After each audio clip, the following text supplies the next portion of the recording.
Nobody likes the Israelis. Nobody wants the Israelis. Everybody hates the Israelis. How do you change that?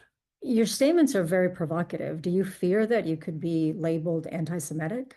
Oh, sure. Everybody that stands up and counters the narrative. Oh, you're an anti-Semite. You're evil. You're this, whatever.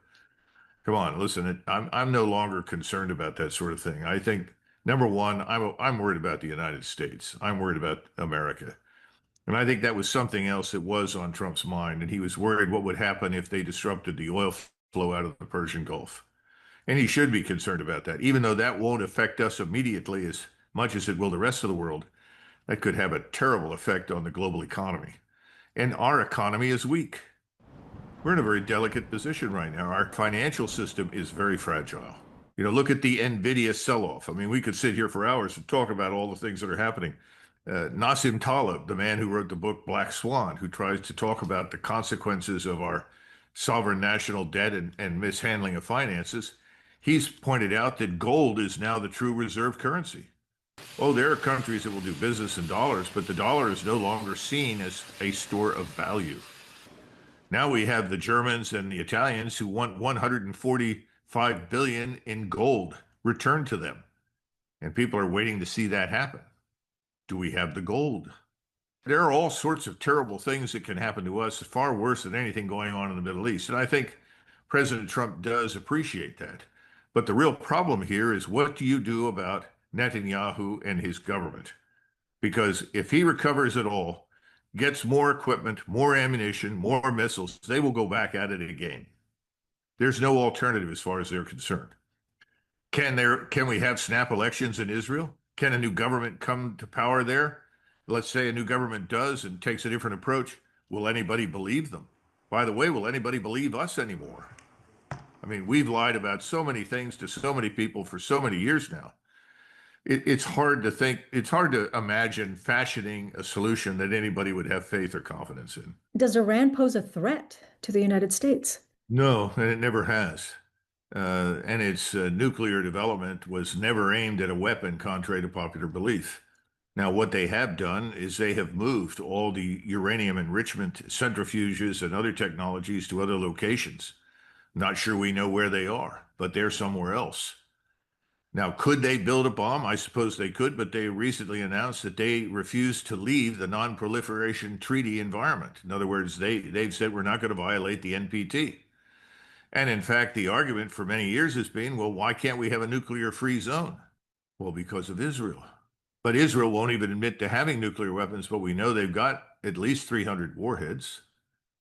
Well, what stops Israel from using those weapons? Because I think the Israelis know that if they use one of those weapons now, a similar weapon will be used against them. It will arrive somewhere, somehow, from somebody. I don't think the Russians or the Chinese, Pakistanis, anybody in the Muslim world, they're not going to simply stand by and watch Israel pulverize Iran into submission and subjugation. Certainly not with nuclear weapons.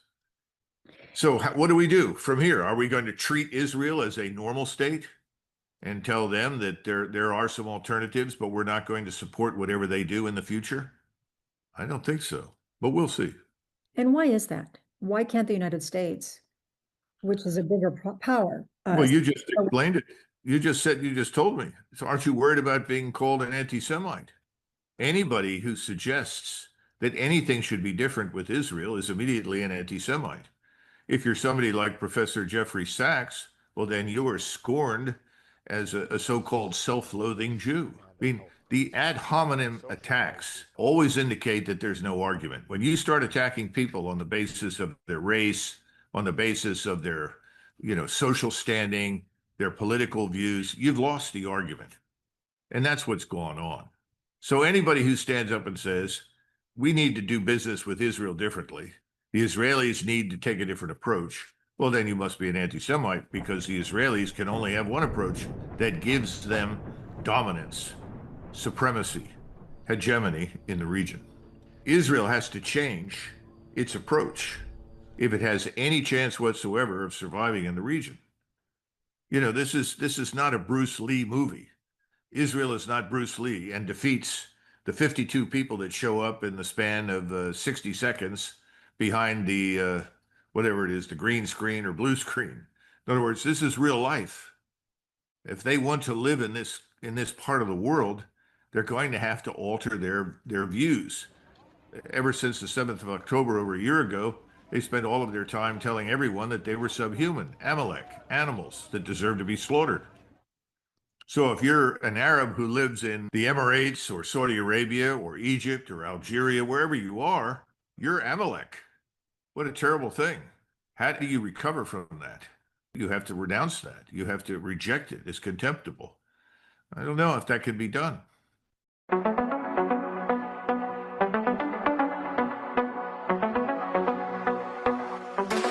Donald's coming to set you free, bringing the light for all to see. No more tunnels, no more fear. Trump Gaza is finally here. President Trump is a brilliant marketer. He's a marketing genius. This is someone who could sell snow to Eskimos. Okay. He does that very well. It's not very meaningful.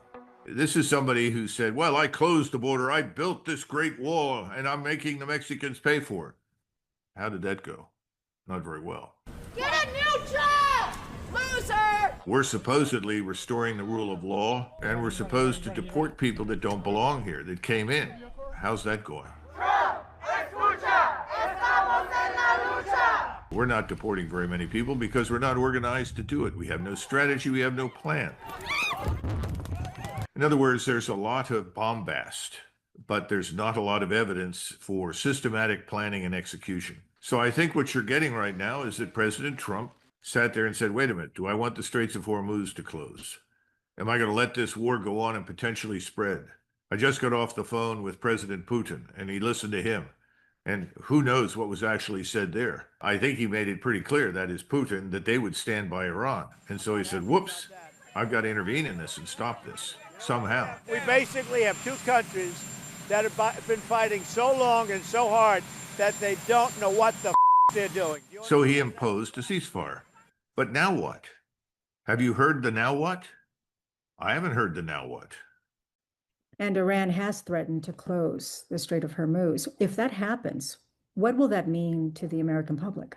Well, initially, we're going to watch the rest of the world struggle with that because they're more dependent upon the oil that comes out of there, especially China, Japan, Korea. The Koreans and Japanese were supposed to come as observers to the NATO conference, and they have both said, no, we're not coming. The Asians think we've lost our minds. As soon as we bombed in Iran, they thought we'd lost our minds. They're not interested in war. They don't want war. They want stability, they want predictability, and they want peace. So they see us as erratic and dangerous.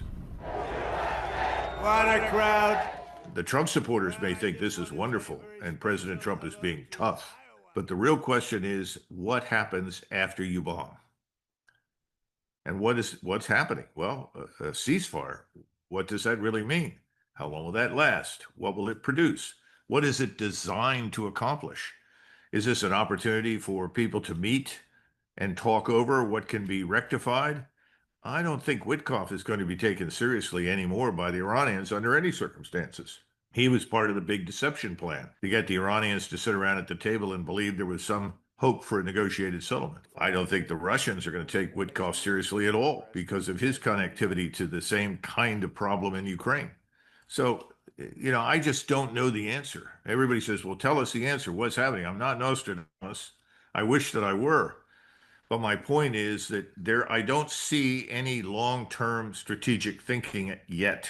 I see no plan for any kind of resolution. That has to present itself. Or this ceasefire will be used to refit, reorganize, replenish, and Netanyahu will continue to do in the future what he's done in the past. And that means that Iran will go back to the barricades and fight. So there's a lot of talk about Iran having internal crisis. Do you believe that maybe leadership will change because of everything that's going on? No, in fact, the opposite is the case. If you wanted to strengthen the government in Iran, you just did all that you could possibly do. This may come as a surprise to many people, but most people, most of the time, prefer their own government, even if they don't like everybody in it, to somebody else's government. Now, the Israelis apparently recruited, cultivated, and set up the former Shah's son to come in, ride in as the savior for Iran to be their puppet, because that's the way the Iranians look at it. What a terrible thing to do. The Iranians are absolutely 100% backing their government at this point. They're rounding up everybody and their brother who sold out to the Mossad for money and executing them. If anything, the so-called evil mullahs that everybody hoped to get rid of are now more in power than ever before.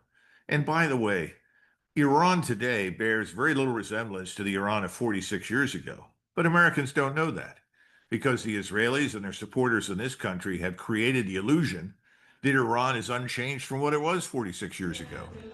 And it has changed profoundly. I talked just last night with some Iranians, and they mentioned something I thought was profoundly interesting. They had been in Qom, Q-O-M. This is a city that is the theological center of Shia Islam. And they had been there during Ramadan. They had come from an Arab country, from Egypt, in fact, flown in there. And they were shocked because in Egypt, everyone was observing Ramadan, which means that you fast from morning until sunset. Nobody paid any attention to it whatsoever. Women were not running around in bags. They didn't have all their heads covered. In fact, it looked like a European city. So Iran is different from what we think it is. Your advice to Americans who may be extremely concerned about a possibility of World War III. There will be no World War III if we don't want one, because no one wants World War III against us. So forget it. We need to stop resorting to military power as the first option in diplomacy. We have to begin to let the rest of the world live as it sees fit. We have to understand that we're part of a larger world. And great states like Iran, these are ancient civilizational states. So is Turkey. So is India. So is China. So is Russia. We have to respect them. We have to treat other people's national security interests as legitimate. We expect them to treat our interests in their countries as legitimate.